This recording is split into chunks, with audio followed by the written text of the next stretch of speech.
We're starting.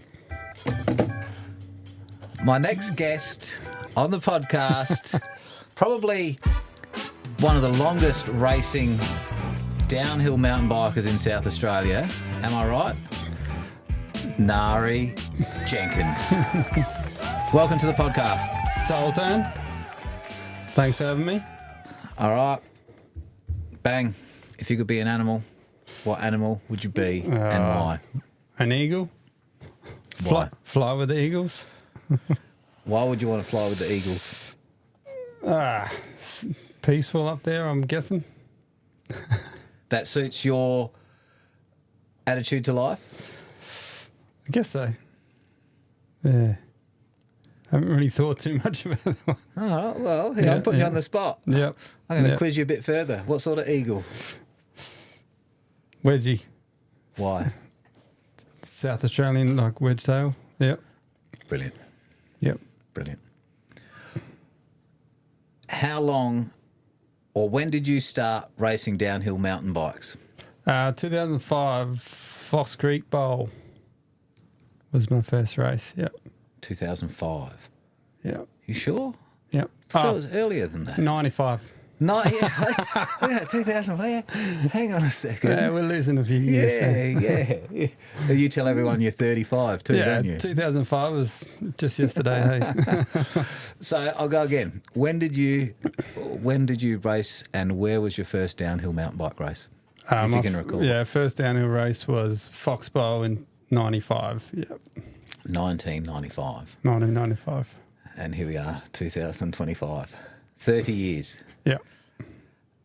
How many seasons have you raced in that 30 years? I've raced at least one race every season, and there's not too many seasons where there's only been one race. Yeah. Most seasons are most of the season. Yeah. So for 30 years, you rocked up and raced you down. Is there anyone that's done that as long as you have? Have you seen anyone else left or right of you? People have come and gone, like Yatesy, obviously, he's done a lot. And Benny A is still up there, coming back again. He had a bit of hiatus there for a while. No consistency, not every year. No, he was gone for 10 or 15 years, I think. Despite family, despite your work, despite everything, you'd rock up, and if there's a race, I'm going to give it a crack. Yeah, it's good fun. Go hang out with all my mates, and something about racing against the clock. There's no one else. It's all on you, and yeah. Yeah, why do you race, Ngari? Like, why? I don't know. Yeah? It's just addictive. Maybe in the conversation we might get to it. Yeah, like, to be that consistent, like, that's fucking pretty serious. You obviously love it. You love it. Just something about downhill racing. You're up on the top of the hill, end of the weekend. You've worked on that track all weekend to perfect it, and hopefully you've qualified well, so you're one of the last guys to come down the hill. And come through, all your mates are waiting at the bottom, everyone's yelling. It's a pretty good feeling. It doesn't matter how you do in the end, but it's a pretty cool feeling to come down the end of the weekend. And people are doing that. People yelling and screaming, yeah. Win, lose or draw? Like, are you happy, win, lose or draw? Nowadays, but when I was probably more competitive, it was everything to try and do as best you could. Try and win. Yeah. You had that mentality. I would hope to win, but there's so many tough competitors over the years. There's always someone faster than you. All right, we'll get into that in our conversation as to who are some of those people, but start us from the beginning. Tell us about young Ngari Jenkins in primary school. What's your family? Where are you living? What's life like as you're in year 5 or something like that? I'm the oldest of 4. Grew up in Gawler and then Mount Pleasant, so sort of two places where we lived as kids. And there was always a bit of a bike track in the backyard. Always riding some sort of bike that we'd made in the shed or built, or Dad would get old, hard rubbish bikes off the road, and we'd pull them all apart and rebuild them into something else or whatever. Like, it didn't matter because it's all hard rubbish, and Dad would just get sick of losing all his tools out in the yard. And yeah, So Dad was pretty involved and technically minded to be able to fix and make bikes out of he'd hard grown rubbish. up fixing bikes. He grew up on a farm in Strath, so he's very practical and had grown up fixing all his own bikes. So he was all about it, and he built a little track in the backyard with a little jump when I was sort of 5 or 6, and we just lapped around that for, my brother and I, my younger brother and I.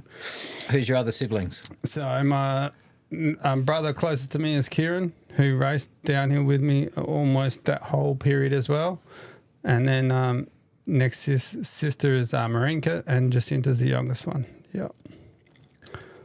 And did they all follow into bikes or just you and Kieran? No, just Kieran and I. Yeah.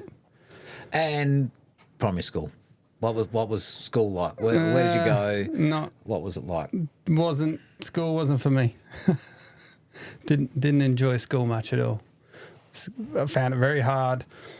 It wasn't sort of until I finished school and started my apprenticeship that sort of found myself, as far as sport, like ball sports. I played tennis, not too bad, but the other ball sports weren't really great at.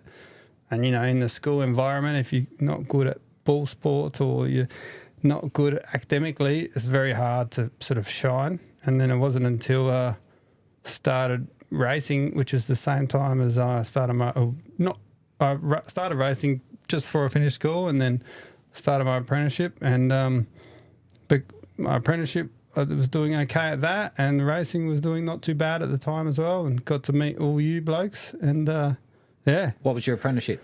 Refrigeration, air conditioning. Yeah. How old were you when you started that? Did you finish school? 17. I did year 11 and then moved straight to that.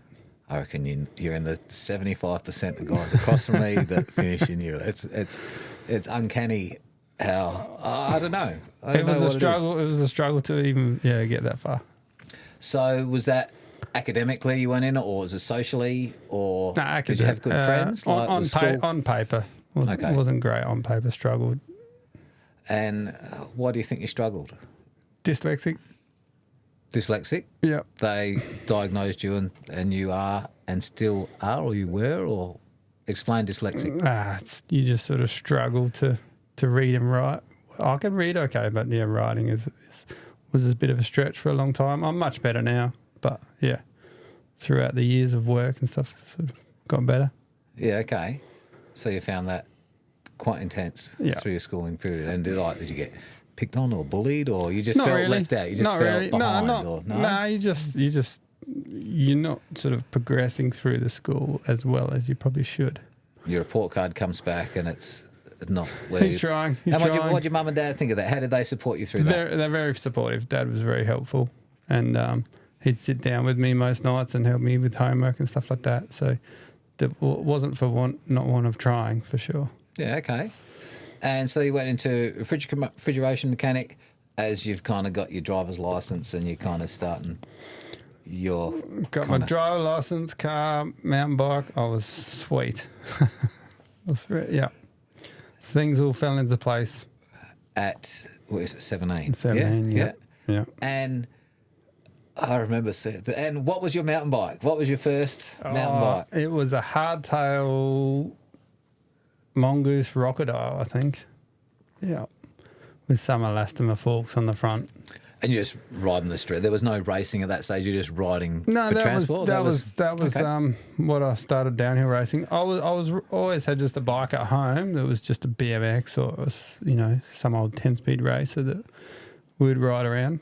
But didn't you fabricate and build your own little dual suspension mountain bike or something at some stage? My first year apprenticeship, I did. Yep. Yeah, tell us about that. Well, dual suspension bikes. And tell us, remind us of the year and what you did. Yeah, so this is 97, first year apprenticeship, and fabricated a dual suspension frame just because they were so expensive to buy. That was way out of my league, and that was something to have. It was obviously full suspension, and so that's in the workshop at work as an apprentice, I went and brought I walked into Andy Manane's shop and because my apprenticeship was close by, so I walked into this just the shop around the corner. Bloke behind the counter, I need to buy a shock, and he's what for? I'm like, I'm building a bike. He's like, yeah, but like you don't just buy the shock. Like what bike do you need the shock for? Oh, I don't know. I'm building the bike. I need the shock to build the bike around. And he's like shaking his head and just anyway didn't have the shock or whatever and left. And I was shopping at Broadview Cycles where Ben Whitlock was working, and he found some old shock for me. So I built the bike around that, and yes, probably 8 months later, I was looking for a seat post. So I was like, I'll go into that shop around the corner again, see if they've got a seat post. So I go in there with this mountain bike that I've built with the shock, and I go in there and I need a different seat post for this. And Andy's I didn't know it was Andy at the time. He's just laughing. You the guy that come looking for the shock like 6 months ago? Yeah, this is the bike I built. And he's, sort of that started that relationship with Andy. And 30 years later, he's still looking for shocks for me. Still to this day. You caught up with him again today? Yeah.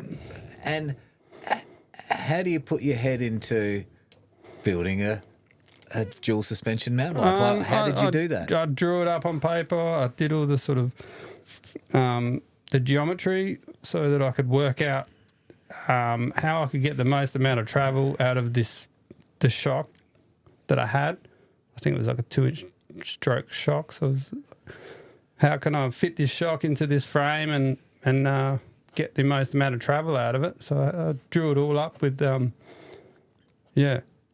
on pages and pages of drawings. So you struggled at school, but your brain could figure something like that out, that technical. Yeah. So it's just the way all you the managed angles, to apply. I've still got the book at home now with all the angles drawn. And were you copying, you saw some other frame on the market, you copied geometry, or you just thought of it yourself? Yeah, because I was just building it out of a mild steel, I think it was just some other mongoose frame that I'd cut apart. So I was sort of stuck within a bubble of what I could work with. So it was just kept on drawing drawings until we made that happen. And then, raced it for 2 years.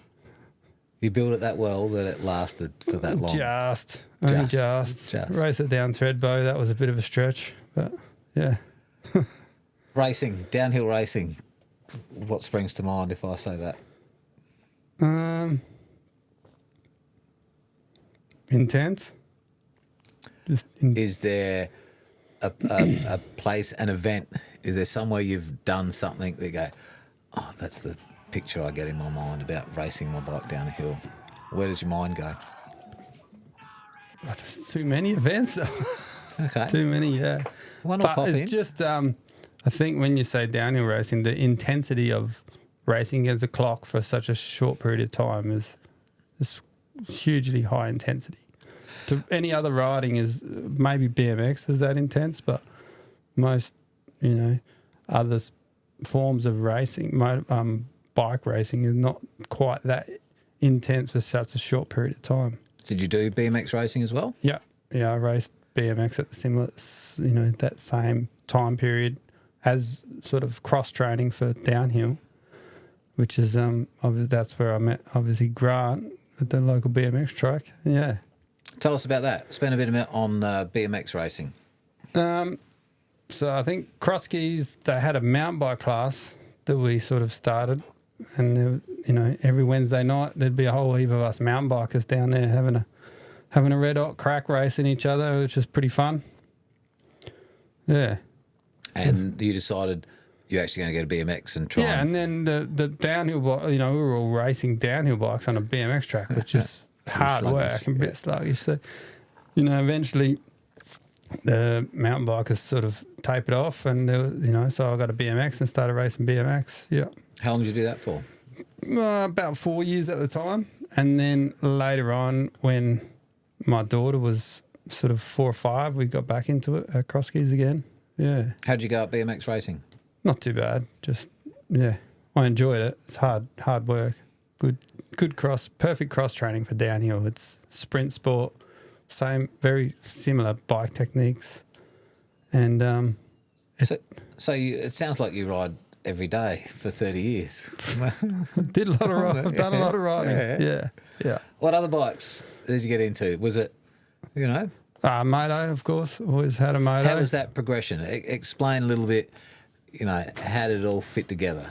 Well, as a kid, I just loved motorbikes. So I would ride around the yard pretending I was on a motorbike.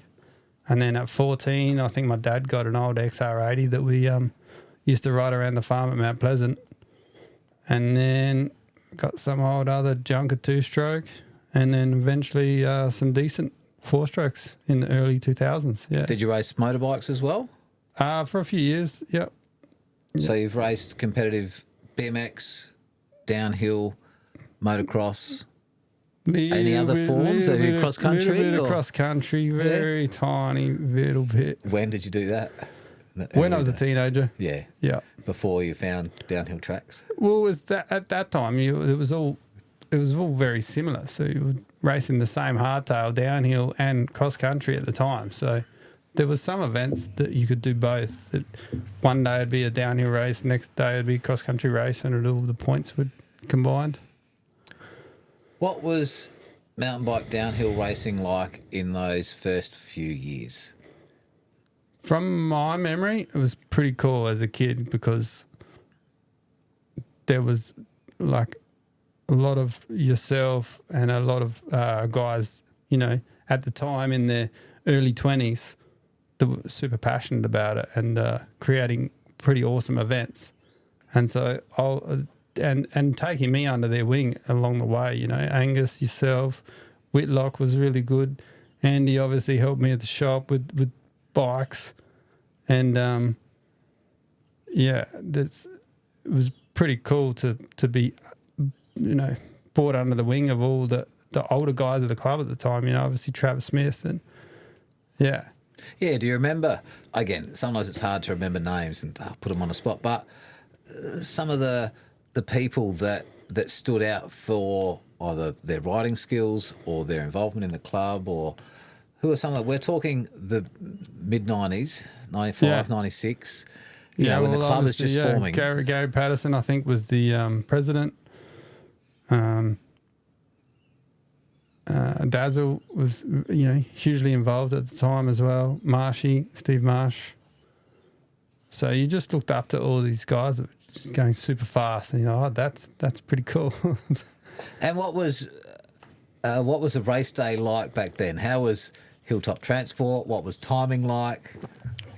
Timing, I think, was two stopwatches, synchronized top and bottom, and everything was just self-shuttled. So you have every man and their dog trying to get up the hill in whatever they could on people sitting on the back of trailers, and it eventually stopped, but it was pretty good. It was easy to get up the hill and do plenty of runs at the time, just depending on whose car you jumped in and what trailer you decided to put your bike in. And that's kind of Kersbrook was fire road access, was pretty quiet, and you could hang off the back of cars quite easily there. And there was quite a lot of races at Kersbrook at that time too, at least two a year at that time, downhill races. And whilst it's only a small sort of hill, at the time we're all on hardtails or small, 4-inch travel bikes. So it was still a pretty fun course to race.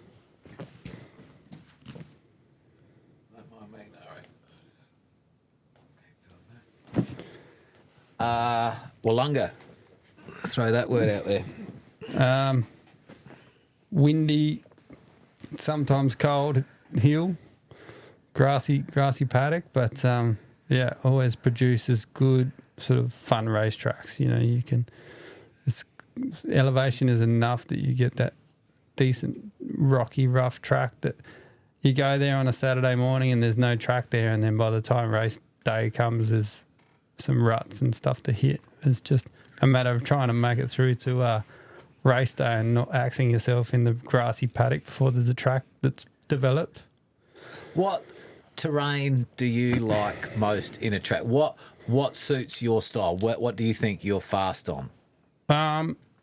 fast flowing sections where it's not too stop-starty. I think being a bigger guy, trying to slow down and then get moving again is not quite as agile as some of the smaller guys. So when the track's flowing and fast, I can that seems to be where I do best, which is like Wollonga. Yeah.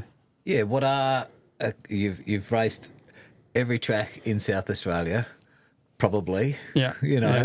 if they've had a race on it, you've raced it. Yeah. What are maybe your top 5 tracks and why? Racetracks?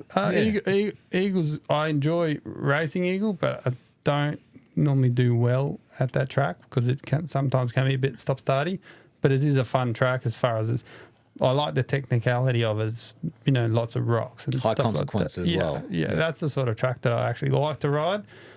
Don't always like to race it. You like difficult, so difficult. I like difficult, yeah. The harder, techie track, that's what I prefer.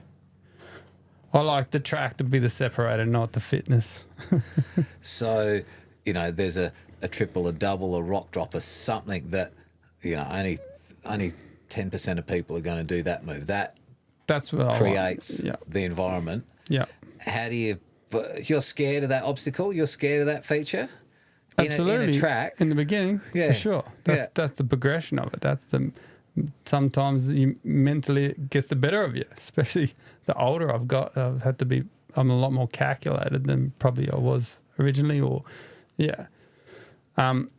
but when you do conquer that obstacle or jump or steep technical drop section, that's what it's about. That's where you get that's the most rewarding part out of when you go through in a race run and you're not thinking about that section anymore. It's just part of the racetrack now.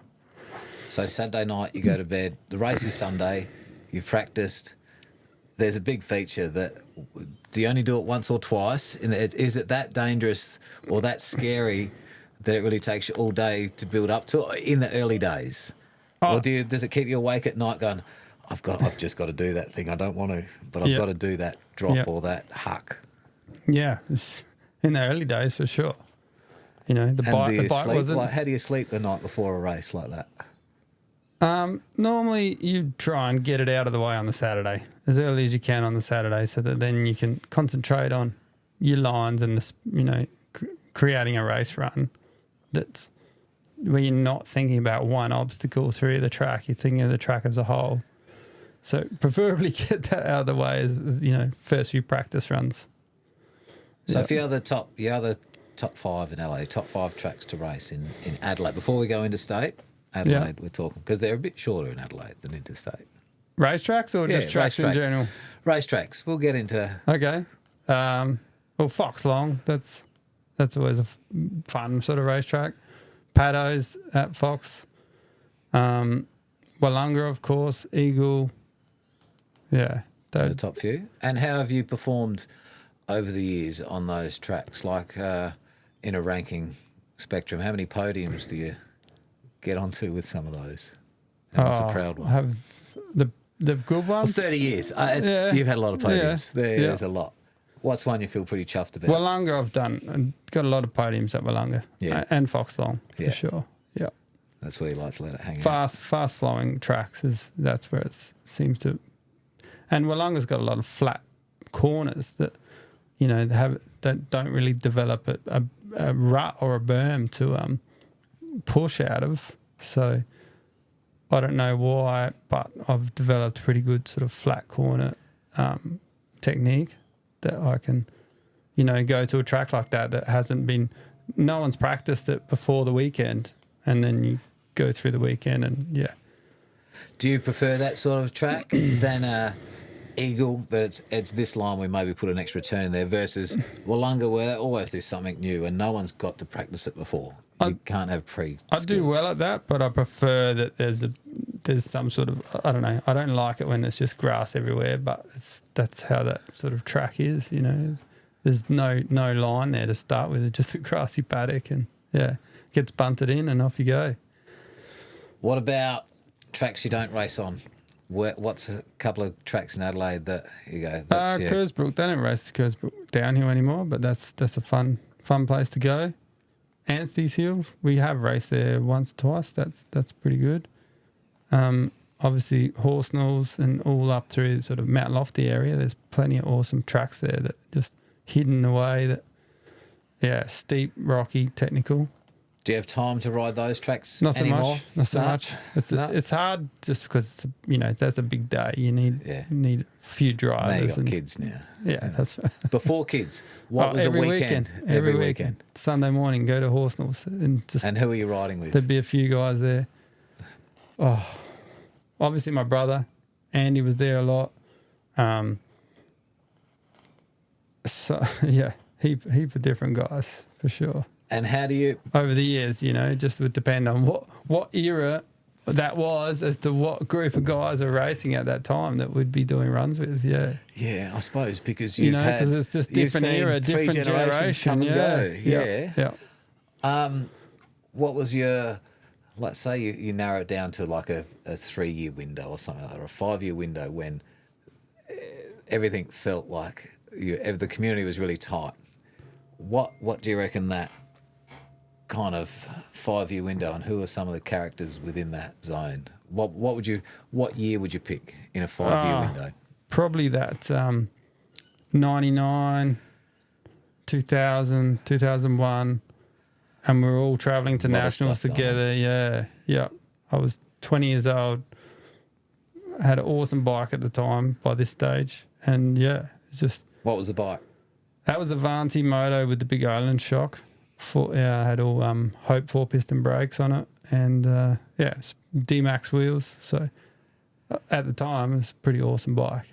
Felt pretty bulletproof. Yeah, I could smash everything on that thing, yeah. And so then you went from riding Adelaide trails to going, there's an interstate race, let's start doing some of this. Yeah, because I started in 95, a lot of you guys, I think, were already travelling interstate at that point. So 97, when I got my car, I was like, right, this is where we have to, this is where I need to be. I need to be over at Nationals racing, as a junior.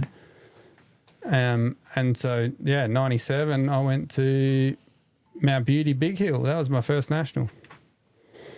And, my dad and my brother, we loaded up the old Kingswood and off we went at 17. Yeah. Mount Beauty Big Hill. And was that just downhill or was there... That was just a downhill, yeah. Yep. That was How'd you go? Do you remember? Long track, that one. That was on that homemade bike that I... Yeah. You raced a homemade track down the probably gnarliest, longest track you could find. Yep. And it survived. The bike didn't break. Yep. Yeah, that year. That one. I went all in that year, and I went, I think it was Beauty, Threadbow, Buller, back to Beauty. I think I did every national that year on that homemade bike that I built in the workshop at work. Have you still got that frame at home somewhere? Frame's hanging up at home, but it's a bit average now. Yeah. Old mild steel, MIG welded, yep. And it's tiny. It's absolutely tiny. Like they all were. Would have been like a BMX, You're a decent sized guy at the time as well. Oh, same height as I am now, for sure. Yeah.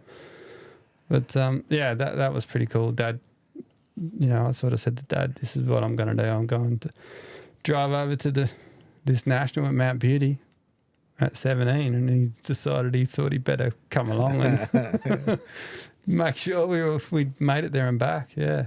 And you did. You made it there and back. Yeah. Yep. Do you remember how you went in the event? I have no idea about that one. No. You finished. Yeah. Oh, yeah. I did better at a few nationals later on, but not once I was on a decent bike. And how many years did you keep? You raced in Adelaide for 30 years. Yeah. How many years did you go and travel interstate and race? Have you done probably that? 10. Yeah. 10 years, I think. We raced all like a lot of nationals. Not all of them, because it's, a lot of travel. Most of it's eastern states. Yeah. A lot of the snowfields. Victoria, etc. But, just... Who were some of the top guys interstate that you remember? Who were some of the names from those days? Well, when I was in juniors, it was Rennie, Rando, Shane Wade was just a little bit older, I think. But yeah, there was Some big names there. big names Yeah. in juniors at the time. Yeah, yeah. Nathan Rennie. You raced him in a dual eliminator or a was that Canberra? No. Well, you probably raced him in many. Buller, Buller. Buller, I think. And I think you ended up getting ahead of Rennie in a. Yeah, I don't think he knew who the hell was next to him or what was Because he was going also on. was that when he was on Avanti as I think well? so. He was on the same bike, and I was Yeah. racing BMX at the time, Yep. and got a good snap. had a gate Got start. a good snap and caught him on a wares, I think. Yeah. So Ngari Jenkins finished ahead of Nathan Rennie in a. Yeah, we got tangled up a little bit, and I think he went down, and then the next person I come up against was I think Kavarik or Rando, and they'd obviously seen what was happening to Rennie, so that they weren't going to fall for the same thing. So they just A smoked couple of me. big names in that sentence there, Ngari. Yeah, Yeah, and Yeah. you're lining up against them and matching it with them. it was pretty awesome at the time because That's pretty surreal. Those Like- guys would were They're already, racing on the world. They're on already their way to the yeah, world stage. They were already there. Yeah. They were already doing awesome. Yeah. And you've lined up and they're probably a little bit worried about this fucking little punk here. Nah, they weren't worried about that. No. But it was awesome just to be in that time period when those guys were all, all going overseas and doing so well. So to go to the nationals and see them there, and I wouldn't say I was competing against them, but I was certainly we were all racing in the same races. But it was a cool time to be a fan of the sport and watch, all the Australian guys going overseas and doing so well. And what were those interstate events like? Like, what was, is it a 5-day round trip? You drive over, you get a couple of days practice, there's a race, there's an after party, and there's a drive home. Oh, it was because we were trying to do so many, you had to sort of make the trip as short as possible. So you'd be in the car on a Thursday night or a Wednesday night and drive overnight, pull up, get there, practice that very next day, and then you'd be tired from driving and tired at the end of that day from practice, and just the weekend you were just on the back foot the whole time, But it was awesome because you're just riding these crazy tracks, with and watching the fastest. A lot of those guys were the fastest in the world at the time, so you're just watching those guys just destroy the tracks, and you're just driven from Adelaide with no sleep, and you're trying to hang on for dear life because you've never seen a track that gnarly or steep, and you haven't necessarily got the hand fitness to hold on for 4 minutes at a time. Yeah, because how long are their tracks versus Adelaide tracks? Well, Adelaide tracks, 2 minutes, a lot of them. And then most of those would be 4 minutes plus, 3-4 minutes plus. But, there's no pedaling on a lot of those tracks. It's just steep with just braking holes everywhere. So it just destroys you when you're not used to it. So much gravity that, hand pump. Pump, arm pump, yeah.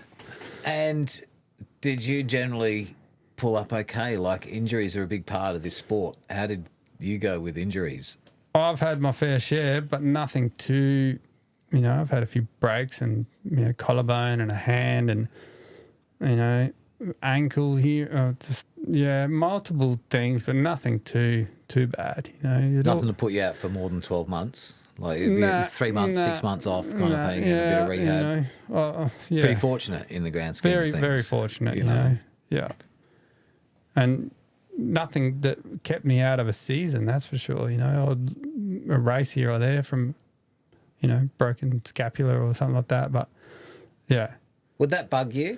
It did, because, you'd be chasing points all the time. I was never fast enough to get, I won a couple of races, but for the most part, I was trying to do well in the season just through being consistent. So to miss around, I didn't want to ever miss around, so that I could try and just get points, get the best points I could to do as well. What was your best season? Do you remember?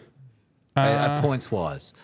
Points wise, I had a pretty good season against Marshy. I was the points leader right to the last race. And then the last race was double points, and I just didn't do very well at that race, and Marshy did, and he got me.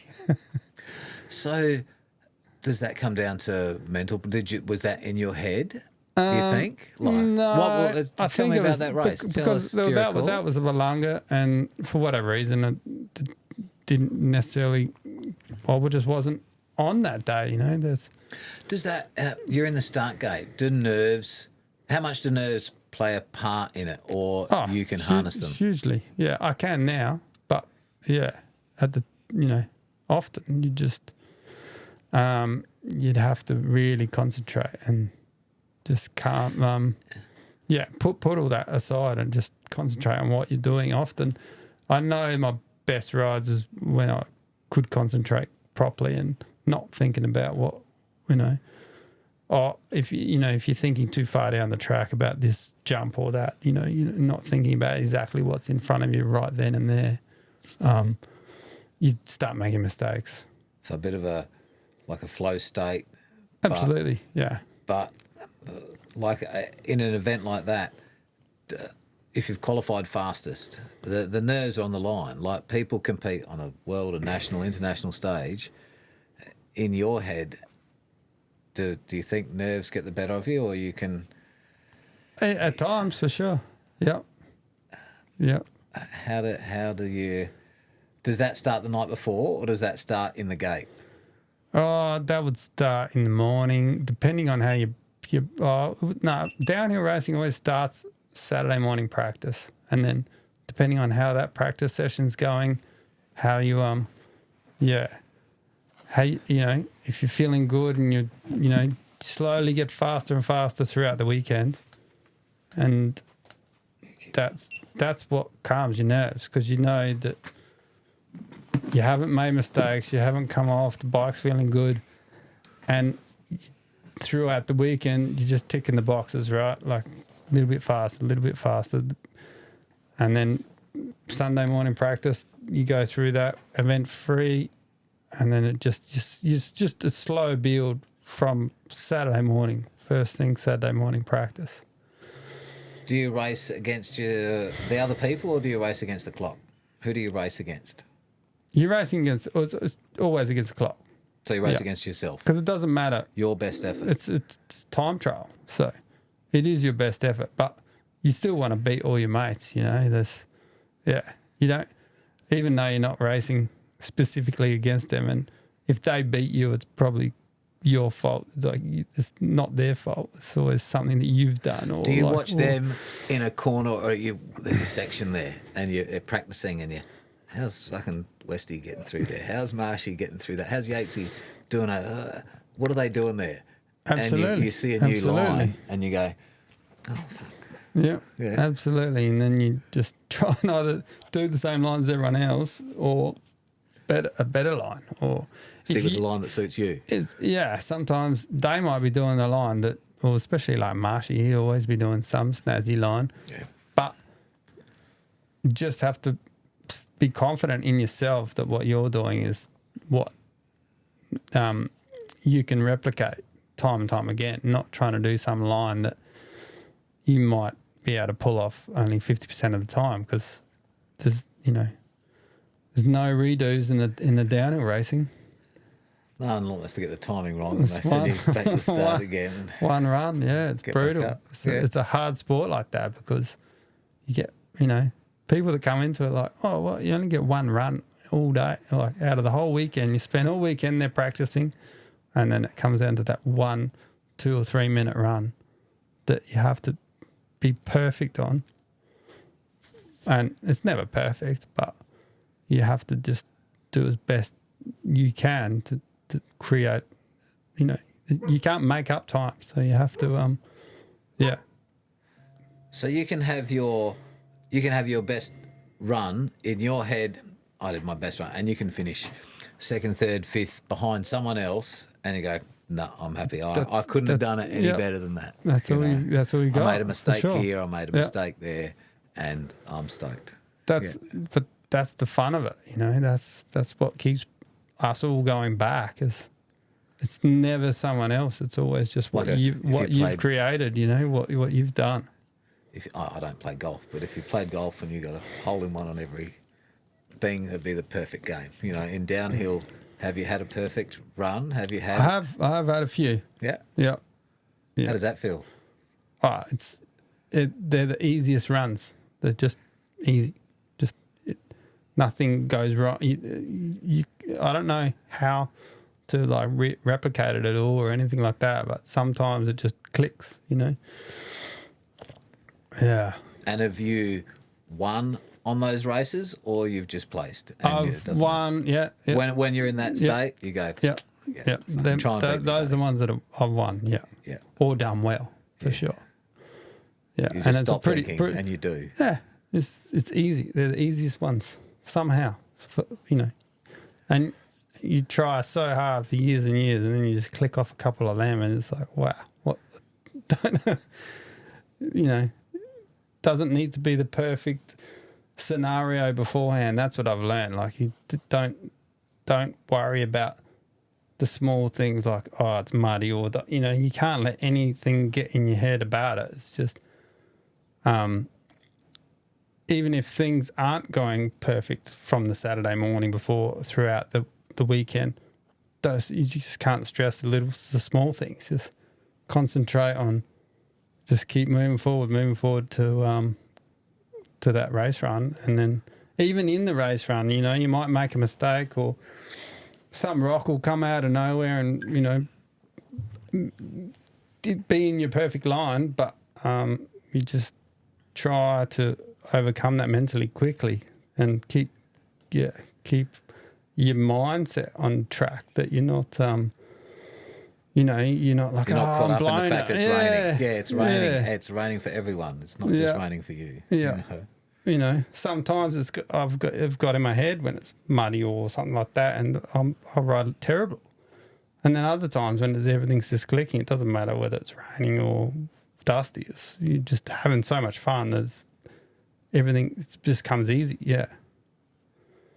Rain, mud, it doesn't bother you on a race day? I'm not a big fan of racing in the mud. It's too hard. Yeah.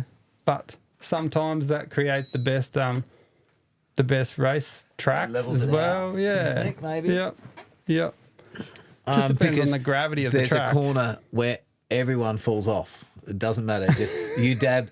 Everyone's dabbing their foot 6 times. You might dab it 5. I've been on both sides of that. I've been in the corner crashing where everyone's crashing, and then I've made it through the corner and done well in a track where everyone's crashed. Yeah.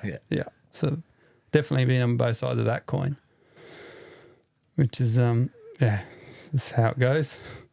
And so you raced this year again? 2025? I did one race this year. Where'd you race? Wallonga. How'd you go? I ended up 8th. So who are you racing against? Connor Fearon won. Oh, so you're not even racing your age group? No, I was racing elite, yeah.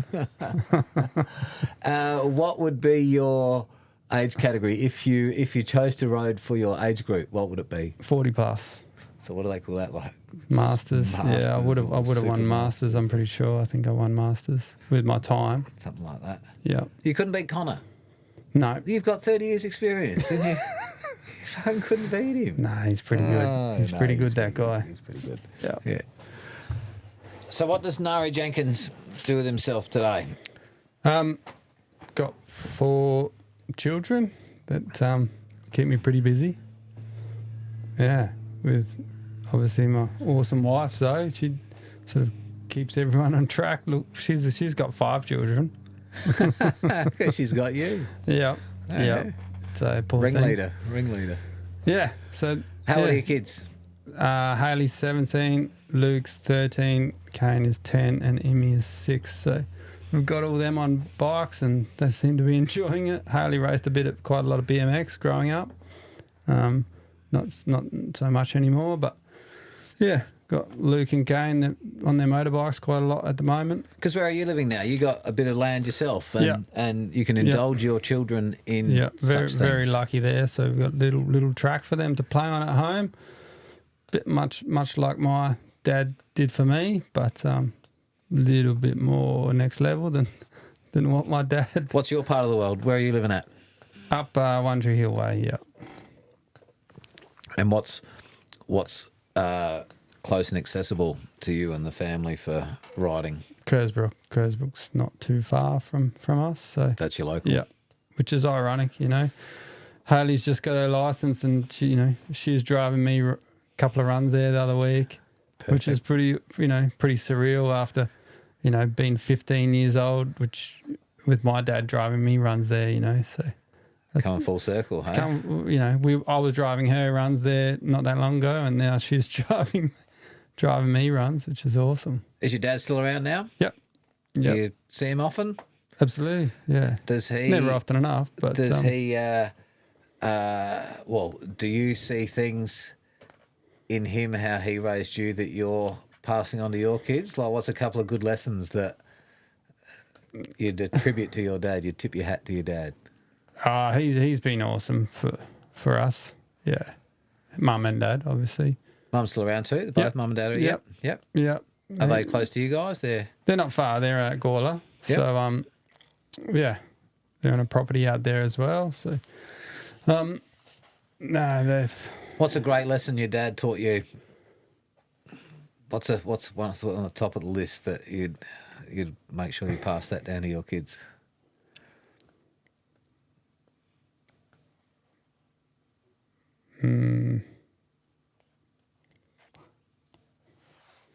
Yeah, Dad. Take your time. Dads are important. There's two like so many lessons. So he's taught me huge amounts of stuff. I think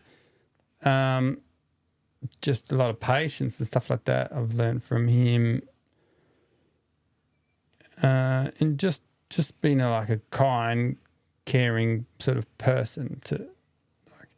A lot of the time, I think with the lessons that I've learned from my dad, your dad, like my parents, or often parents, or especially my dad, he would teach me lots of lessons over the years, but it wasn't until sort of I'd be with friends and they would be talking about this or that, the other, and I'd be, oh, yeah, that makes sense. It was nothing really.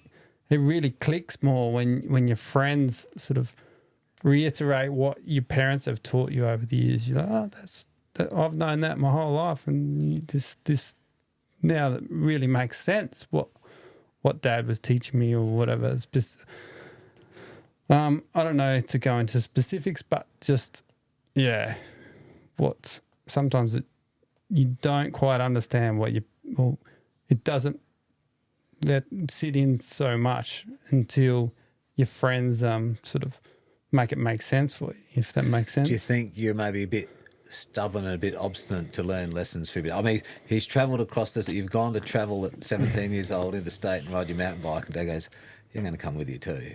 Yeah. And that you probably picked up a few things then, but you've maybe I don't know. It's hard. My lad's just turned 16. At 17, kids don't always listen to Dad. No, they don't want to. They think they know it all, and they want to be them. I think that's probably was his frustration. I probably didn't listen enough, and then later on in life, when you're hearing the same sorts of lessons from your friends, it's like, oh yeah, that all makes sense now. Do you reckon your kids see that in you? How do you reckon you're going? Hopefully, my dad can teach them, and and they'll listen to their grandpa. Yeah, I can only hope that I'm as good a parents as my parents. And how do you think your kids? Do you think your kids react to you the same way you reacted to your dad? Probably. Yeah. Yeah. No, I have a very good relationship with my kids at this point, but yeah. And I always had a great relationship with my parents, but definitely when I was a teenager, it was obviously hard. That's always an awkward period in finding yourself, kids' life. Yeah. You don't want to listen to what Dad's telling you. When did you move out of home? Because we lived in Mount Pleasant, and I did the apprenticeship down in Adelaide. It was then I moved in with an auntie at 17, and we used to go home on the weekends, but quite early.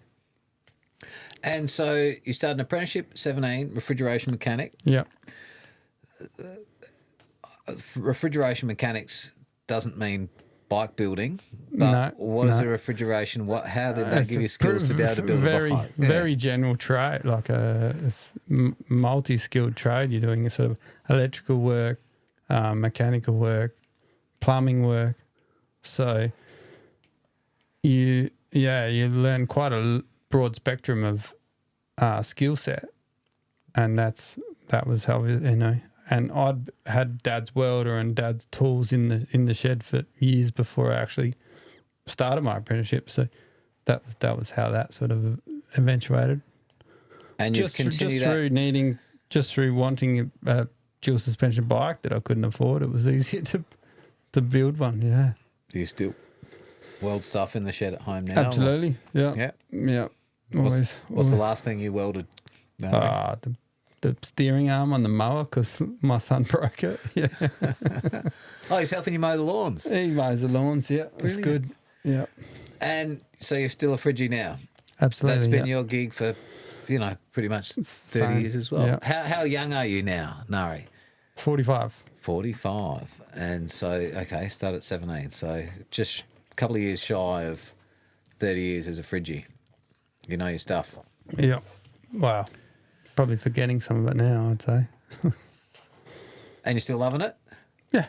You've got to make money somehow. Tell us a little bit about what's a day in the life of Ngari like today, 2025?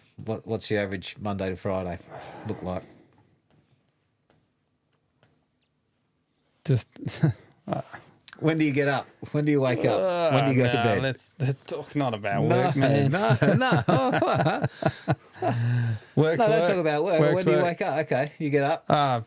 5, probably 5:30. You get up at 5, yeah. Yeah. On the road, be on site at 7, 6:37. And when do you get home? Depends. Most nights. Anywhere from sort of 3, 4 o'clock to 6, depending on what's happening. You're home to figure out, and then you just run the kids around. Pick up the kids from school. Here, there, and everywhere. Yeah. And you got that because you work for yourself, yes? I work for my mate, Mikey Davies. Yep. Old downhill guy. Mike Davies, he was in the mountain bike world as well. Yeah. The Inside Line Club's been good to me over the years with friends, and that's Inside Line. Spend a minute there. People, How important is that to be a part of that as a community and to see it 30 years later? Oh, as a young guy, it was awesome. It was, and then just to grow up through that club, racing juniors into seniors, and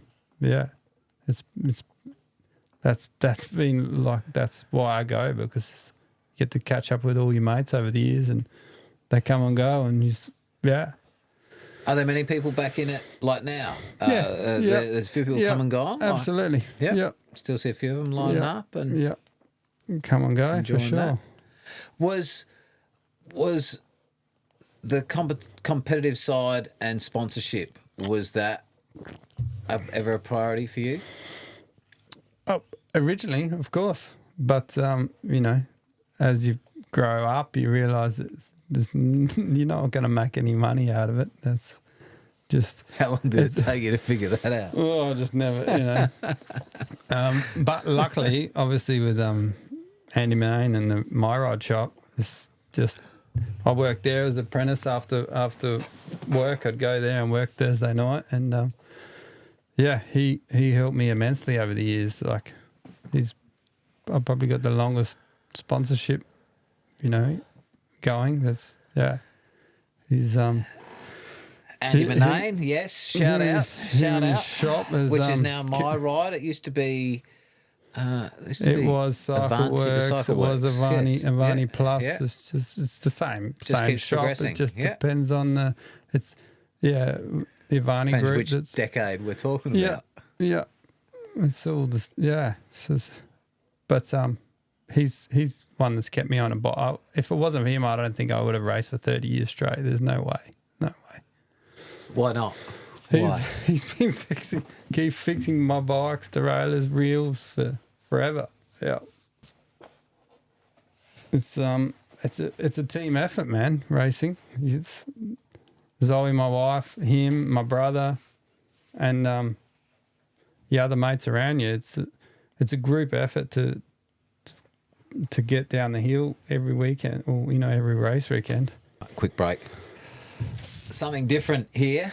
I messaged a couple of people, a couple of friends of ours, and I said, have you got a question for Ngari? Like, what should I ask Ngari? And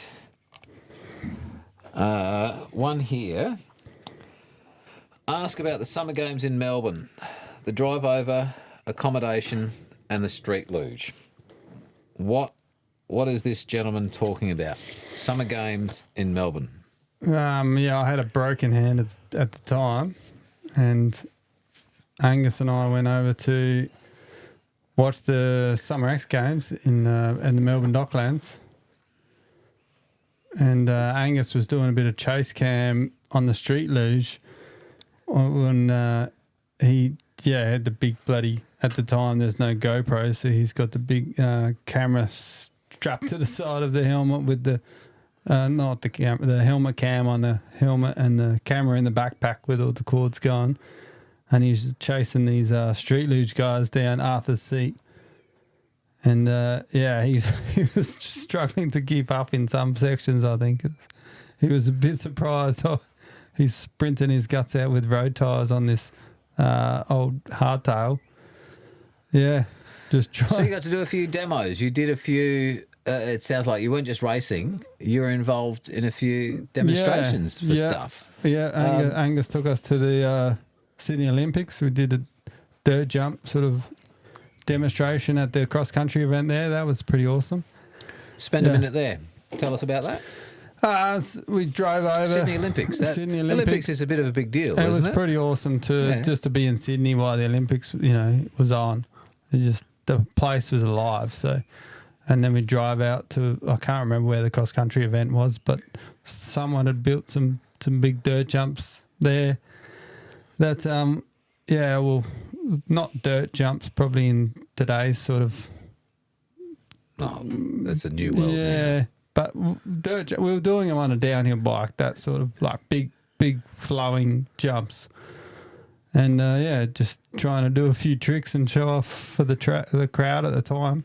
And what was that, a bit of entertainment at the Olympics? It was it was just a demonstration, I think, to sort of show other sides of mountain biking for the crowds that were coming in. That was 2000, yeah? 2000, yeah. So, 25 years ago. Yeah, it was just show a bit more like a four cross or downhill style of riding as at the cross country event for the crowds that were there might not have ever seen mountain biking at all, and they're watching the cross country, and then there's us idiots trying to kill ourselves on these giant dirt jumps. Yeah.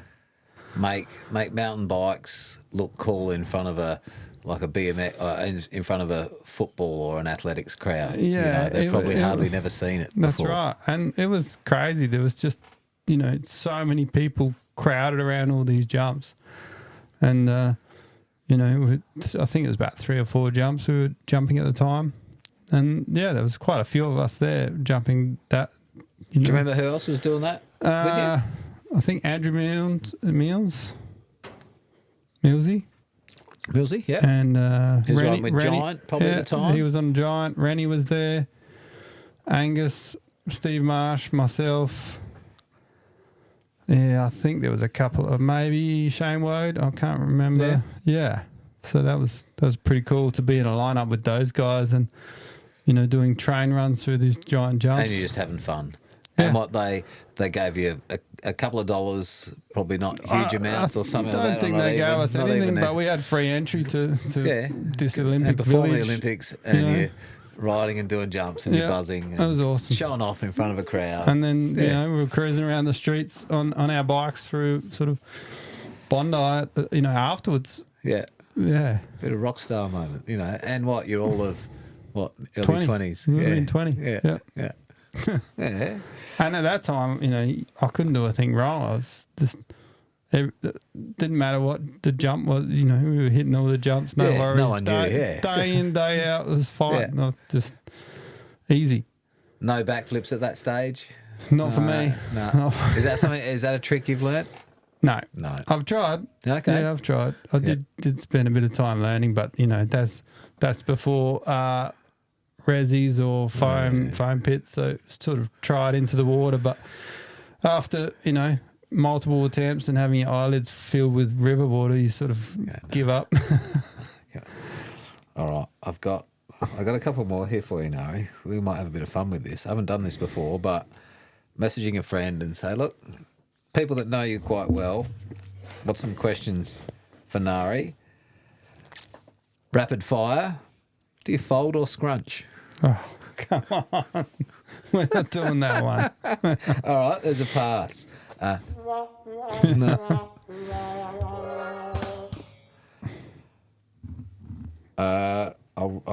Why does he ride Yamahas? Why do you ride a Yamaha? Just the way it is. It's the bike to have. Yeah. Motorbikes. Spend a minute there. It would have been, it just started, that's what all my mates had. And, at the time. And just is that still a part of your life, like motorbikes? Yep. Still got Yamahas now. What's the percentage of time you spend? I'm assuming next to none on a BMX, maybe a little bit on mountain bike, and a little bit on motorbikes. Yeah, quite a lot on the motorbike. Okay, just because we've got a little fun track at home to ride, so that's easy just to jump on that and ride. How often is that? How often are you doing that? Probably once a week. Okay. Yep. Just a weekend, you just get there, fang around. If it's not at home, it'll be somewhere else. Yeah. Yep. Bust a couple of laps. Take my two young boys riding. Well, Amy's on a little peewee now, so they're all into it. Yeah. They love it. Yeah. It's good. Just a good way to learn a lot of bike skills quickly because there's so much ride time, You can get mountain 50 bikes corners. And BMX. You can get 50 corners in an hour versus. So 20. for me, with them on small bikes, they're relatively harmless. So I was let them try and learn a lot of bike skill from repetitive sort of that's my sort of thinking, Through your track at your place, you've built. Yeah. How long's your track at your place? Like, what is it? I don't know, a minute. Yep. Yeah. A heap of corners and S's and some jumps couple and of some jumps, berms nothing too really exciting, but it's exciting when it's in your backyard, if that makes sense. It's right there. Yep. Another one. Again, spend a bit more time on your BMX racing. Another one here. What was BMX racing? What was your best result in BMX racing? Did you race interstate or was it just SA? No, it's just SA as in the vet class, or 30 plus. And I nearly probably 10 years racing BMX with Haley. So do that to 10, and that's recently, yeah? Yeah. When did you stop? A couple of years ago, yeah. Okay. Yeah, so we would have done, at least 8 or 9 years, racing every weekend with her, which is just a good way of spending time with... Because you're there for 4 or 5 hours or something like that. Yeah, and there's lots of breaks in between all the categories and age groups. And I was able to teach her and just spend time with my daughter. Yeah. Where were you racing? Cross keys. Oh, that's your local. That's your consistent track kind of thing. Gawler and Tidri Gully, they're all quite close. So, was that weekend races, or did you attend like the state champs or the state races and stuff like that? Chasing all the state races for a while there. So that was as she got a bit older, was go do all the state rounds. Yeah. How did you go and how did she go in those? She did all right. Yeah, there's struggle for competition in the girls' class. It's a bit lack of numbers. Yeah, but I think she won the under 13 state plate in her age at the time. I imagine girls in sport is only getting bigger and bigger. I mean, in our day, they probably had it, but I don't know. It was a bit of male-dominated sport, whereas now females are equal. There seems to be a lot more girls. Any since sport. BMX has been in Olympics, it's been, I think, a lot better for BMX. But yeah. What about you? How'd you go in that series? Not too bad. Line up not at the state champs. So did you get a? Yeah, I think I got second one year in the series. Yeah. Yeah. Second in the series, so it's consistent. How many Yeah. how many events, how many races in the I series? think it'd be 6 or 7. Okay. Yeah. So you're racing BMX in the series and you're also racing the downhill in that same year. It was pretty busy. Yeah. Yeah. It was very hard to try and. Is there seasons to that? Like when do you race BMX and when do you race mountain bike? They cross over quite a bit. Yeah. Yeah, very similar. So it's season. predominantly a summer sport or It's BMX almost all year round. I think they have in South Australia, we have a month or 2 off right in the middle of winter. Yeah. so it's just ride. Yeah, bit of time off maybe at Christmas time with the BMX, but not much. Yeah. And how do you go when you're not riding? How do you go when there's? It sounds like you just like doing it. Do you get itchy? Absolutely. Yeah. I try not to get to that point, Zoe. Yeah. What is how would Zoe be react? kicking me out the door. Yeah. How does Zoe react? Like she says, just fucking get out and go ride. Oh yeah. You're a pain in the ass, no. Yeah. God. Do you get grumpy? Do you think? If you don't ride? It's just a good recreation to change up sort of day-to-day life for sure, you know. So again, good injury fitness, thing. There's a lot to it. There's a whole culture to it as well. Like you've got it's a fitness, it's mental challenge, physical challenge, don't keeping crash. your bike running, like keep this. fit. Yeah. It's a hobby to have your bike running. Have the gears working. It's a when hobby. You change It's gears, a hobby. It's a sport. Are you technical minded like that? Can you fix your bikes and I've had fix to, do all that stuff? I've always had to be able to look after my own bike for sure. Yeah. So your kids are pretty confident at a race meet, something goes wrong, Dad's going to be able to fix it. Yeah, absolutely. Yeah, especially this many years in. Does your dad come along and watch the grandkids as well? Like, is he? Yeah, at times. Yeah. When you're stuck, I can't do this. You no, you passed that. Nah, now. You know your shit now. Yeah. He just leaves it to me now for sure. Yeah. Nice. All right, another one here. Nara. This is. How do you like your eggs? Soft. Yeah, runny eggs. Runny eggs. Yeah. Runny eggs. Okay. What keeps you racing for all these years? And do you think you're faster now than when you were younger? No, I'm not faster now. No way. But in comparison to your peers, like in comparison to the people racing next to you, yeah, sure, you're not as fast as you were when you were 20 or 30.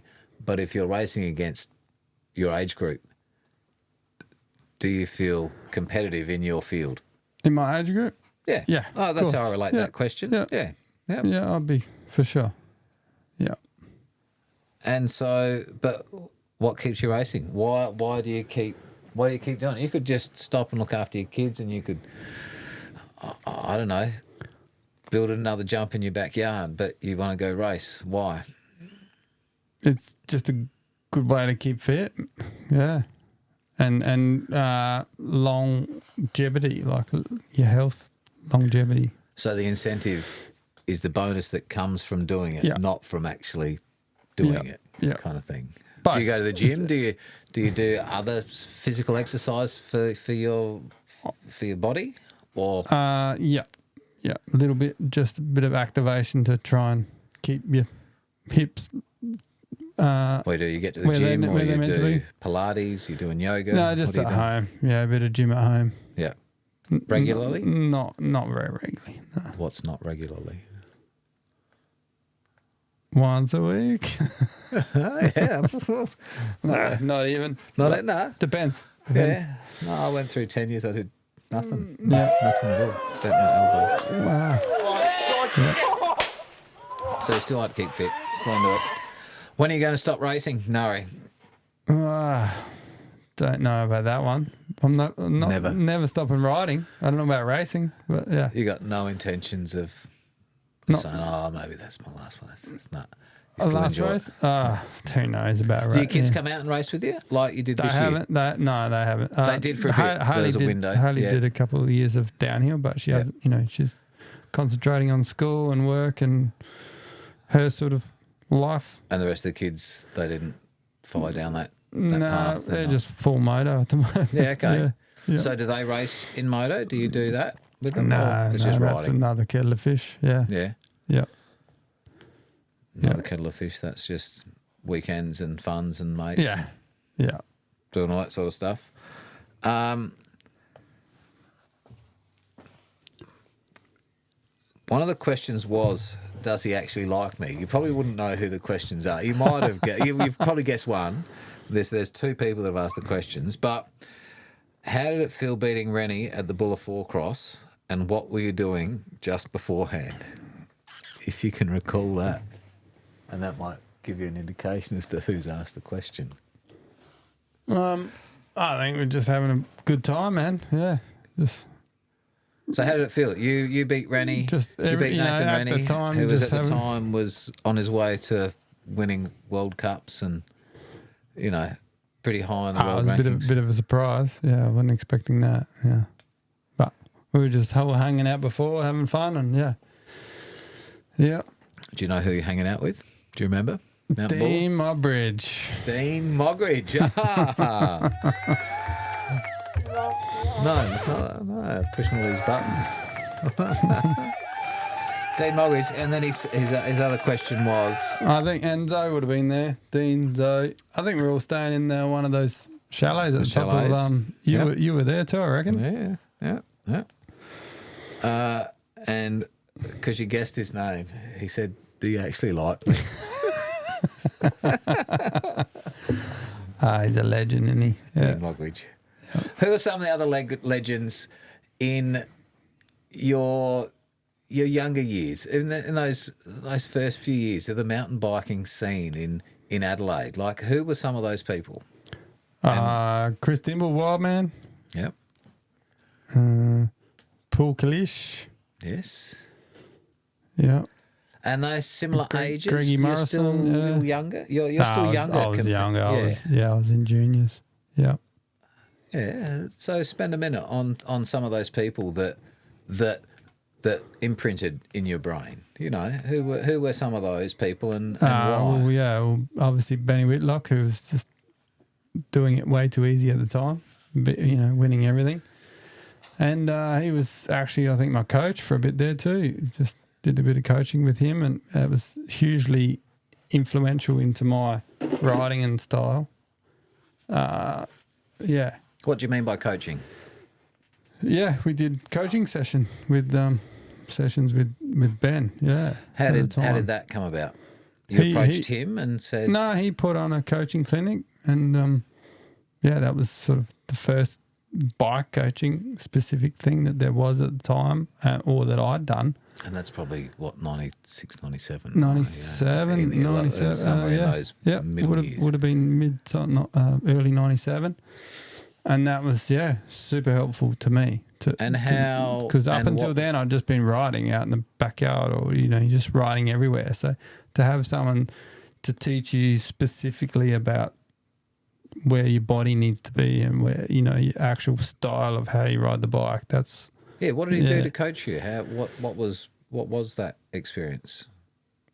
We just spent a day on a hill with a group of us. What, you go out to wherever? Yeah. Where would you go? Explain that. There's a track somewhere, and we'd be running up and down the hill, and he'd coach us on cornering and jumps and etc. You'd do a where your 100-metre section of track, where your elbows need to be, where your hips need to be, and that sort of thing.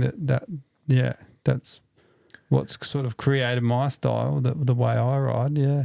And he could put that into words, and watch you do it, and go, no, turn your left shoulder this way, or dip your right knee, or and he had a pretty awesome style at the time, or probably still does, I imagine.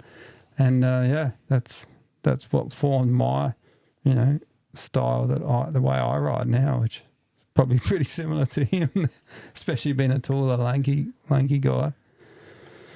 So you sought coaching? Like at some point, you saw this guy, and you said, or again, He put on the clinic, and we jumped at it for sure. Okay. Yeah, which is there wasn't much. There was nothing like it at the time, you know.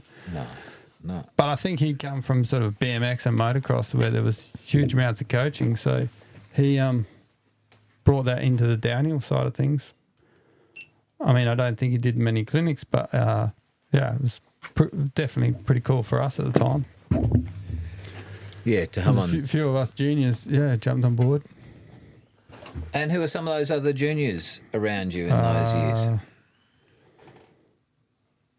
Lukey Radnor, I reckon he gave me a good run for my money in juniors. Yeah, Definitely. yeah. Little Radnor. Clarkey, Adam Clark, and obviously Matt Longhurst. Few random Matt names. the bastard. No, not Matt the bastard. Not Matt the bastard. But he was was he in your scheme? Was he older, younger? He was older. He was older, Yep. Or he might not have been older, but he was already racing seniors, Yeah. elite at that time. Yeah. Oh. Racing. What about interstate travel? What's a memorable interstate? Not the racing side of things, but the fun side of things. Oh. What's fireworks? Canberra would probably. Oh yeah. I was thinking Threadbow is pretty. Threadbow, Buller. It was always a good after party, you know. There's always there was a whole thing. So that's all part of the travel, you know. That you ride, race, and have a bit of a party, and then hit the road and drive home the next morning. What's do you still see those guys today? Do you hang out with many crew? Like you rock up at a race, is there many familiar faces? 2025. Obviously, you know, when Angus is there, Jamie Foley, he's still Running the club. The club. Signed up for another year. Yeah. Benny A, obviously. He's Yatesy when he pops up, but Yeah. All right, I'm gonna flick your brain around a little bit now.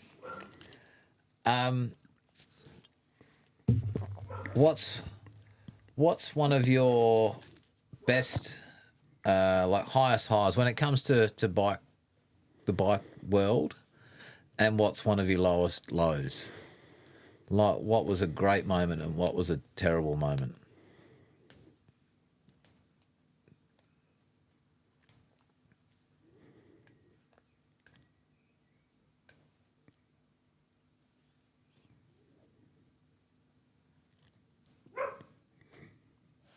blanked.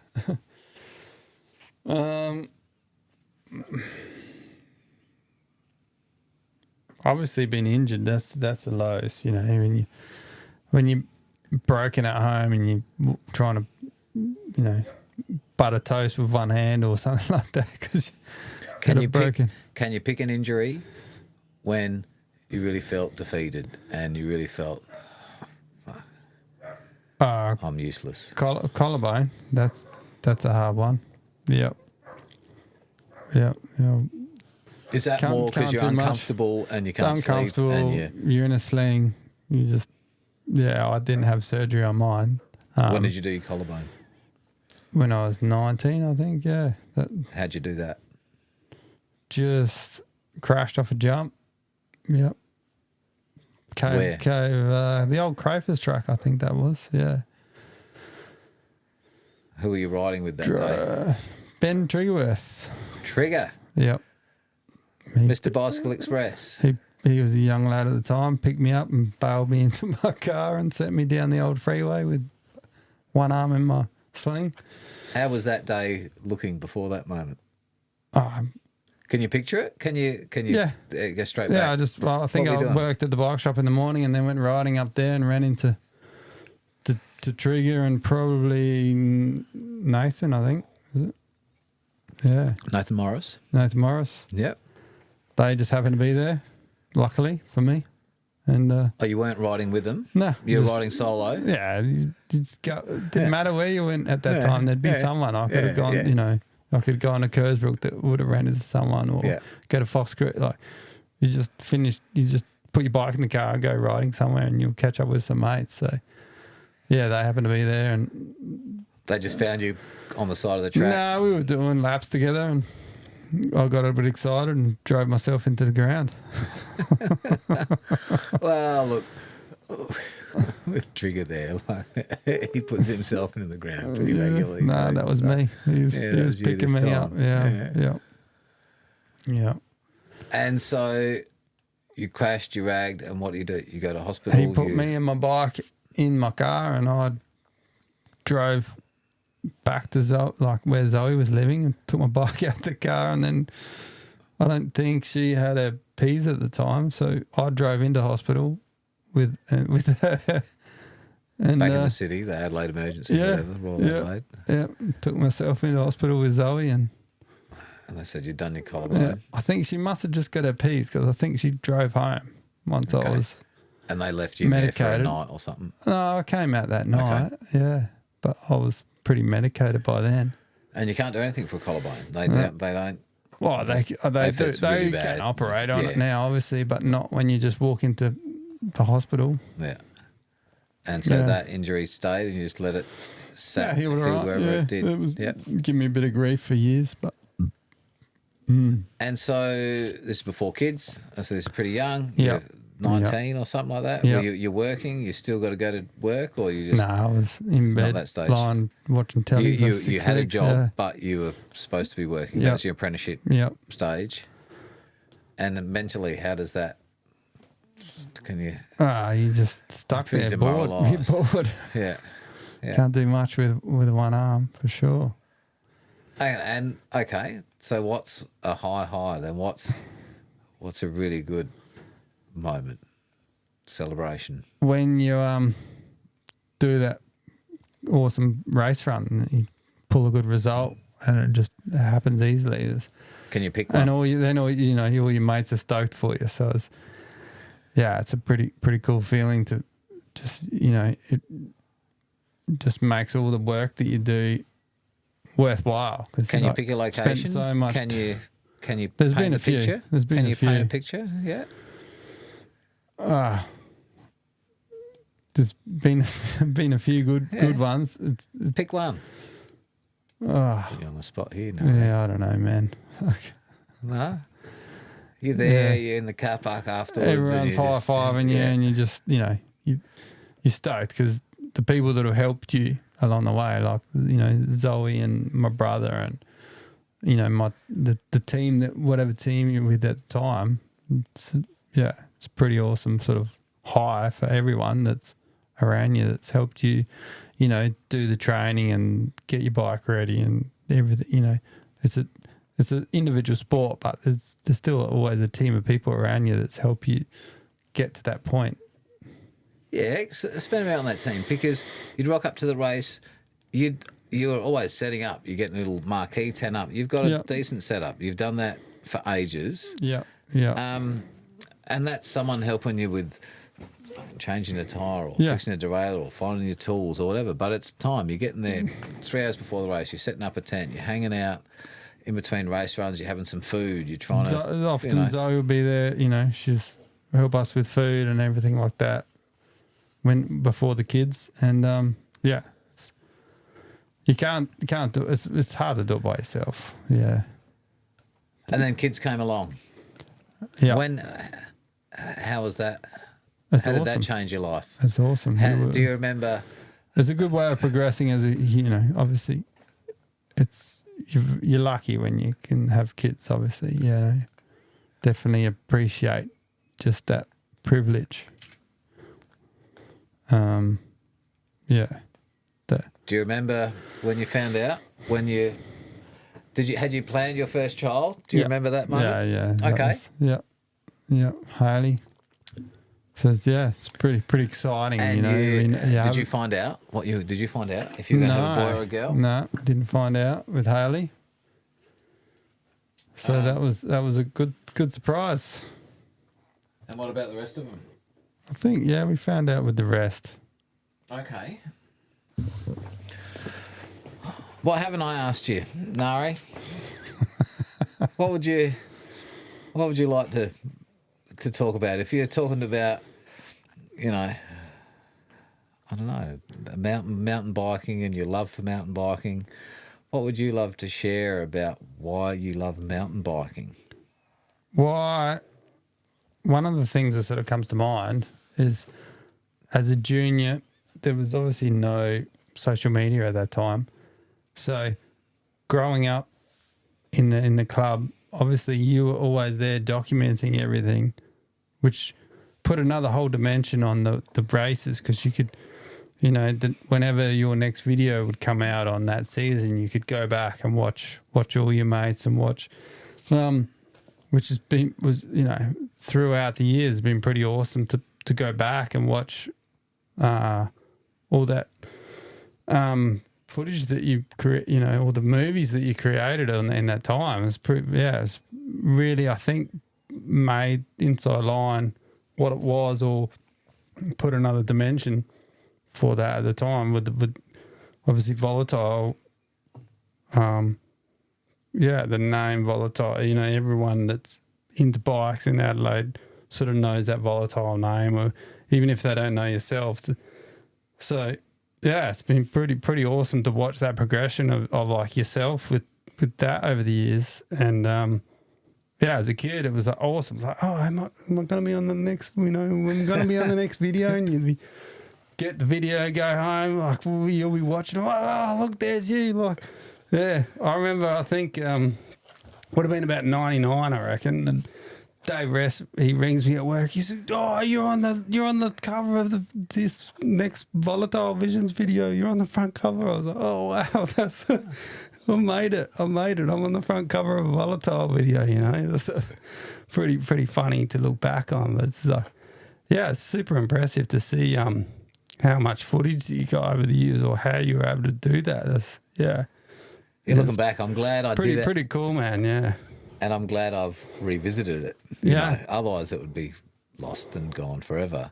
A thing in that conversation sprung to mind, going to the moon and riding with you and Dave West and Grant and Dean when the free ride thing was happening. Yeah. There was mountain bike cross country, there was mountain bike downhill, there was a bit of trials, and then free ride. They got away from racing and people just started doing free ride, jumps and gaps and drop-offs and things, and the moon. Yeah, I remember you were coming up through the ranks and just keen to be a bit of that. It was just being a part of the community, you know. That's what was the cool thing. Like, who's riding where this weekend? Let's go. Or where's Ollie filming this weekend? Let's go there and we'll see. Come and hang out and push ourselves. Do something cool that we end up, you know, not hurt ourselves, or end up on the next Volatile video. Yeah. Do you remember riding at the moon? Do you remember heading out there? Yeah. What's your memories of a weekend or a day doing something like that? What was it about? It's just hanging out with the guys, trying to get some good footage that, you know, did I hit that corner well, or did I do that jump? Like, did I do a cross up? And what about dropping off? What about when you're looking at people like Grant Allen and the Moggs and Marshy, and they're jumping off cliffs at the time? It was just like, how did you see that? I think I'll just go back to downhill racing. This is too hard. I'll go race the clock. You know, that's wasn't for me. But you were you're along for the ride, but you weren't looking to scare yourself in that way. No, I don't think I progressed as a rider at that point where I was willing to push my limits that much. You know, I think it's sort of, as I got a bit older, I got a bit more mentally confident in my ability, which perhaps I wasn't quite there at that point. You know, I was riding okay and riding pretty fast, but I don't know if I was willing to jump off a cliff, you know, just with them guys. It's always been a little bit more calculated. Or they were obviously being calculated in what they were doing, but it didn't make sense to me. I think calculated is a great word for you, Ngari, because you've raced for 30 years. You haven't missed a season. Nah, yeah. You haven't missed a season in 30 years. And there's got to be a bit of calculation to go, oh, look, I could go for the win, I could go for the thing, or I could just go to get home and get back to my family. Yeah, now. if I'm confident and comfortable, I'm fine. Whenever I'm comfortable, I'm just go for it. But if ever I wasn't comfortable, I'd have to just get down, get to the bottom, you know. Do you still race in the state? Is that something to look forward to? No, I haven't raced in the state. Do you go to Bright and Thredbo and Omeo for trail riding? Yeah. Is that a family thing you do, not or recently. with mates? Or? Yep. Take the family over to Bright. That's always a good trip. But I haven't for a couple of years. Yep. Definitely on the cards. It needs to happen again soon. So what's in the future for Ngari Jenkins? What are you looking forward to? Just watching my kids progress in obviously riding, but also whatever they sort of can get passionate about, you know, like, and see what, and try and help them sort of progress in their passion. Yeah. Obviously I enjoy riding. I enjoy them getting to get the enjoyment out of riding like I do.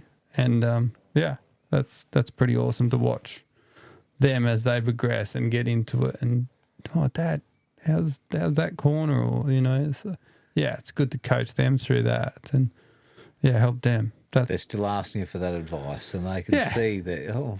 Yeah, keep them honest, you know. Follow me. Wait until they can. I'll be chasing them surely one day, but not yet. So no signs of hanging up your cleats yet. You're still going to keep racing. You'll be rocking up next year. Because you got a like a life membership for the Inside Line. Yeah. They gave you that a while ago. That was after 20 years. After 20 years. That was 10 years ago. That was a decade ago. Yeah, that's What do they do that's after already 10 forgotten years? about, man. Yeah. So what do they do now? Do they pay you to come and race now? And show up and just, you know. Yeah. You're the OG of the OGs. I would say. You know, guys, in all fairness. all of you guys motivated me. Yeah, you guys inspired me when as a young. Yeah. What words of inspiration would you put up to us old guys that's still riding every now and then, but we make excuses? What's a word of advice to a 40-year-old guy sitting listening to this? You just have to get out there. You got to get out there. You have to be consistent. Yeah. A little bit of consistency just to otherwise it's just too hard, you know, like everything will just hurt all the time. You're less likely to have a crash or anything like that because you're sort of on the bike a bit more often, you know. Yeah, it's hard. Like it's time constraints. It's hard. Just keep at it. Yeah, but you need to. Are you riding with mates or you're riding solo? What's your... normally would be with either mates or your kids? Kids, yeah. What do you enjoy more at the moment? What do you think? Discipline of riding? No, like if you could spend a Sunday 6 hours with your mates or 6 hours with your kids riding locally, what would you pick? Probably the kids, just because, you know, they're the ones that need the practice, not me. Yeah. Do you think you like riding or you still like racing? Nah, I still like racing. Racing something different, you know, What's a racer's mindset? Like why do you want to keep doing that when everyone else is old and everyone else has stopped and it's like, why? Yeah. I don't know.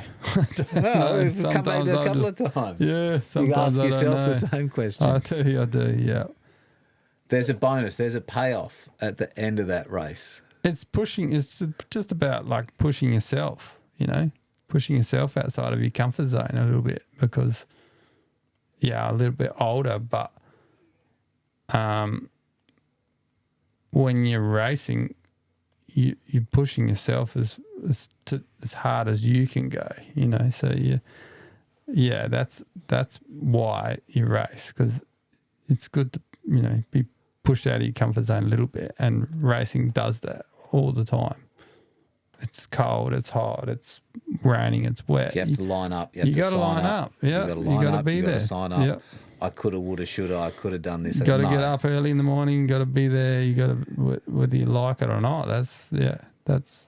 There's a bit of hardship. There's a bit of discomfort to get that reward. But because it's all in the name of fun. It's easier to push yourself out of your comfort zone when when you're essentially doing it for fun. It's not quite as hard as whether if you're out of your comfort zone and it's not fun, you're much more likely to push yourself out, out of your comfort zone.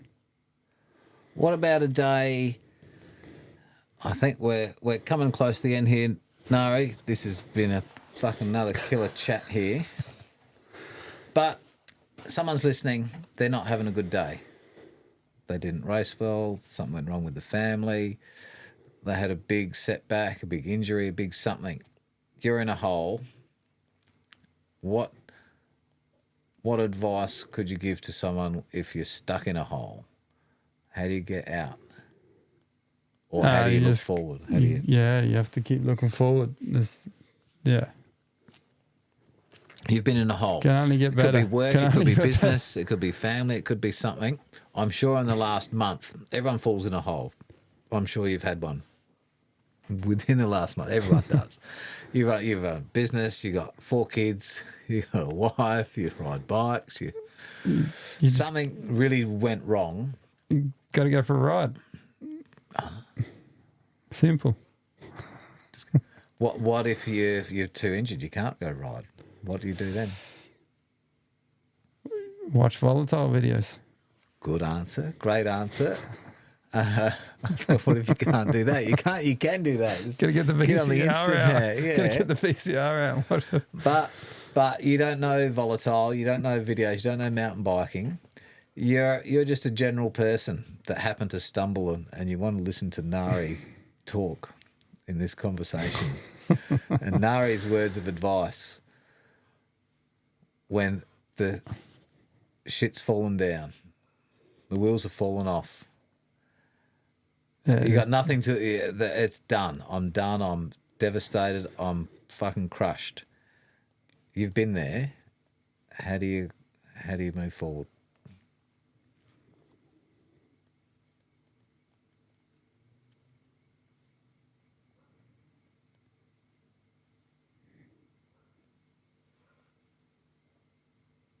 You've lost a loved one. You've got bad news for someone. It might not even be you, but someone you care about. How do you support that person?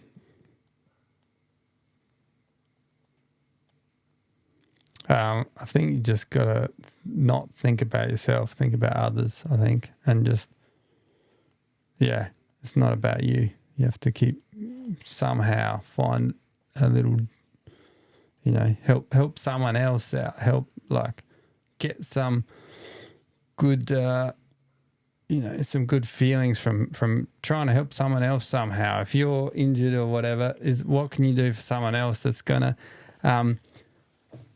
help them in a time when you might need lots of help, but surely there'll be something that you can do to help someone else that will then give you some good feeling, because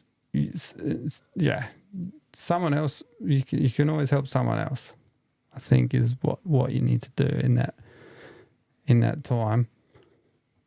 I don't.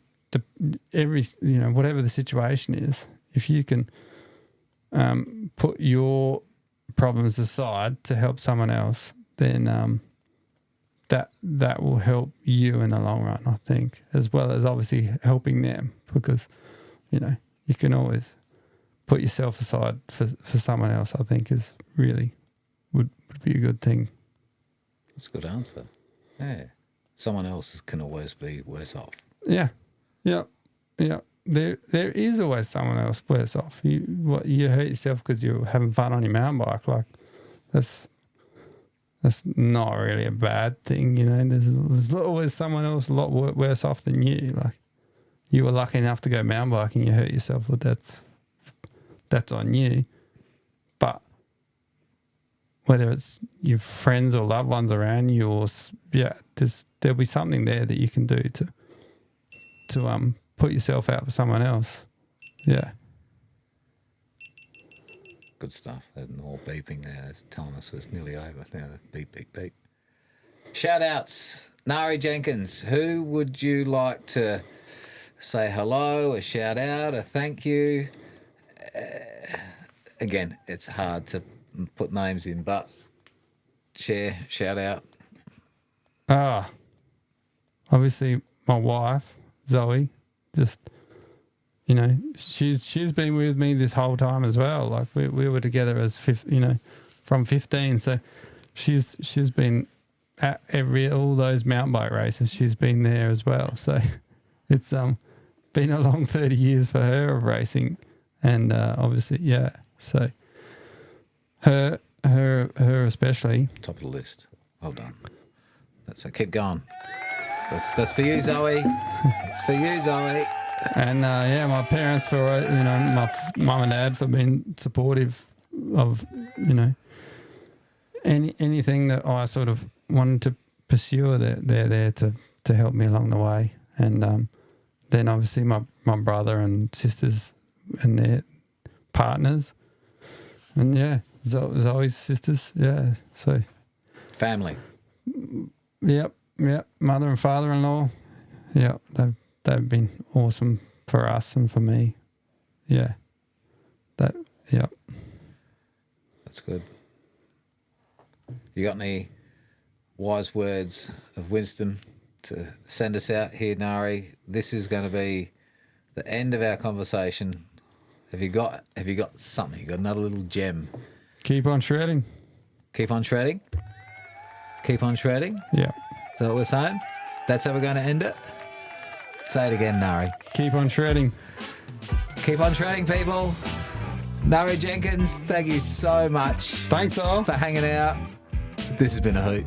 Good work, buddy. Cheers, man. Cheers, thank mate. you. That's it. We're going to call it up. We're going to go. Boom. Just like that. Thank you. Fuck. You had me on the ropes there. How do you think we did? And I fucking feel like I nailed it. No, you fucking nailed it. Bloody oath you did.